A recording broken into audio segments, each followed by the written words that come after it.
মুক্তি চাই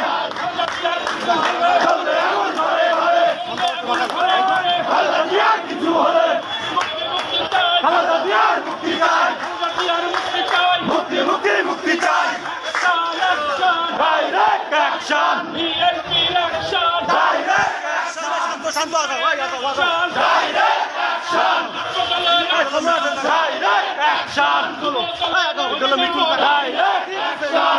action direct action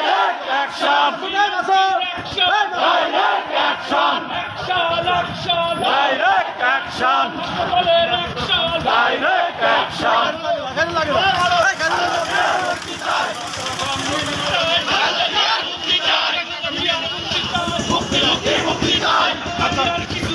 চলবে এখন ঘরে ঘরে ডাইরেক্ট অ্যাকশন ডাইরেক্ট অ্যাকশন যুব দলের অ্যাকশন ডাইরেক্ট অ্যাকশন এবং দলের অ্যাকশন ডাইরেক্ট অ্যাকশন দিতে হবে তুলিয়া হবে সেখানে যেখানে লড়াই করে বাঁচতে চাই লড়াই লড়াই লড়াই চাই মুক্তি মুক্তি চাই মুক্তি চাই মুক্তি চাই কিছু হলে চলবে এখন ঘরে ঘরে কিছু হলে আরো ফাঁচা লড়াই করো এখন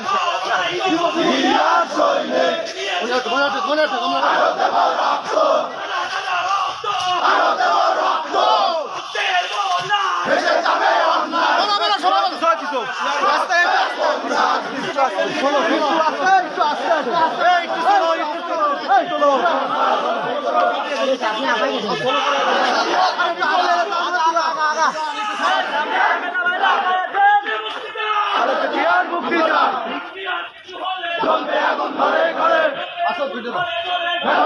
কিছু হলে দিতে হবে তুলিয়া আগা আগা আগা দিতে হবে তুলিয়া আগা বন্ধ করা যাবে না আমরা জানা তোরা আস্তে আরে আরে খোলো কি হয়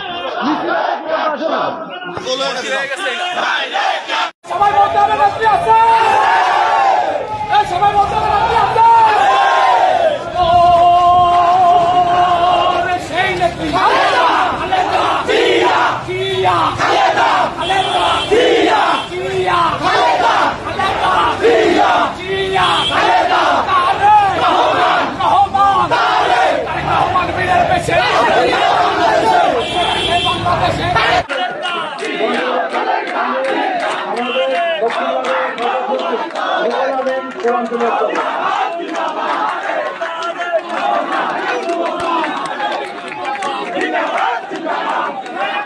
উপায় কি এখান থেকে বেরোবার একমাত্র উপায় আমাদেরকে আন্দোলন করতে হবে আমাদের দেশনেত্রী বেগম খালেদা জিয়াকে মুক্ত করতে হবে আজকে বেগম খালেদা জিয়া মৃত্যুর সাথে পাঞ্জা লড়ছেন আপনারা জানেন কিনা গত কদিন আগে উনি যে অবস্থায় গিয়েছিলেন আমার আল্লাহর অশেষ রহমত উনি আবার আমাদের মাঝে ফিরে এসেছেন আমরা তার এই মুক্ত দশা যদি না পাই তাহলে খালেদা জিয়া মুক্ত নাই মানে বাংলাদেশ মুক্ত না বাংলাদেশের 18 কোটি জনগণ মুক্ত না 18 কোটি জনগণকে মুক্ত করতে গেলে দেশের থেকে মুক্ত করতে হবে সেই মুক্তি লড়াইয়ে সবাইকে অংশগ্রহণ করতে হবে যেদিনই তিনি মুক্তি পাবেন সেই দিনই বাংলাদেশ মুক্ত হবে যদি তিনি মুক্তি পান বাংলাদেশ স্বাধীনতা সার্বভৌমত্ব রক্ষা হবে আর তা না হলে এই দেশের স্বাধীনতা সার্বভৌমত্ব বিপন্ন হবে এই দেশের লুট এই দেশের সম্পদ পাচার করে তারা উন্নয়ন ঘটাতে চায় কার উন্নয়ন নিজের উন্নয়ন ঘটাতে চায় বাংলাদেশের উন্নয়ন হবে না বাংলাদেশ দুটো ফ্লাইওভার করলে উন্নয়ন হয় না উন্নয়ন হয় নিজের পকেট ভারী করলে সেটা তারা করতে পারছে স্বাচ্ছন্দ্যে করতে পারছে অতএব আমাদের যদি প্রতিবাদ করতে না পারি অন্যায় যখন আমাদের সামনে এসে দাঁড়ায় তখন প্রতিবাদ প্রতিরোধ আমার দায়িত্ব হয়ে যায় অন্যায়কারীকে যদি আমরা সহযোগিতা করি যদি প্রতিবাদ না করি প্রতিরোধ না করি আমি নিজেও এই অন্যায় কাজের একটা অংশ হয়ে দাঁড়াবো সেটা কখনোই সহ্য করা হবে না এবং সেটা করা উচিত না তাহলে আপনি তো একই দোষে দুষ্ট হয়ে যাবেন আমি তো একই দোষে দুষ্ট হয়ে যাব অর্থাৎ আমাদের দায়িত্ব হচ্ছে এই শেখ হাসিনাকে পতন ঘটাতে হবে সব সমস্যা আছে হাজার সমস্যা আছে সমাধান একটা কি জানে সমাধান হাসিনার পতন অনেক সমস্যা বাংলাদেশে।